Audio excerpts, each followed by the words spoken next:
नमस्कार महोदय, माझे नाव गौरी नंदे कोकणे। आज 26 जानेवारी प्रजासत्ताक दिन साजरा करण्यासाठी आपण येथे जमलो आहोत।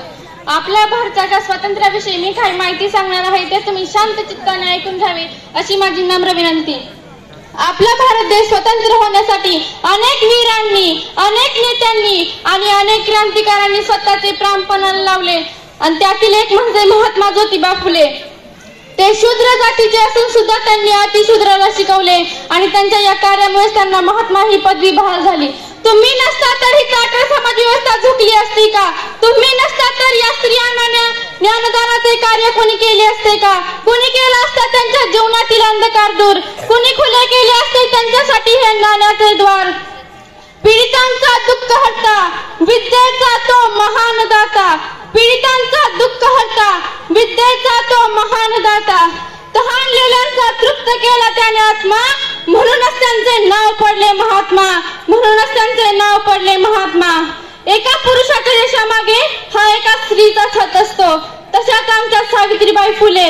स्त्री शिक्षणाची कैवारी तूच खरी सावित्री, स्त्री शिक्षणाची कैवारी तूच खरी सावित्री, आणि तुझ्यामुळेच मिळाली स्त्रियांना शिक्षणाची हमी, आणि तुझ्यामुळेच मिळाली स्त्रियांना शिक्षणाची हमी। विद्येविना मती गेली, मती विना नीती गेली, नीती विना गती गेली, आणि गती विना वित्त गेले, आणि वित्ताविना शूद्र खचले। इतके अनर्थ एका विद्येने केले, इतके अनर्थ एका विद्येने केले। तसेच आमचे थोरवीर श्री छत्रपती शिवाजी महाराज आणि त्यांच्यासारखेच त्यांचे पराक्रमी मावळे। एक राजा जो रयतेसाठी लढला, एक नेता जो लोकहितासाठी लढला, आणि एक सामान्य माणूस जो गुलामगिरी ना करून स्वराज्यासाठी लढला, जो गुलामगिरी ना करून स्वराज्यासाठी लढला।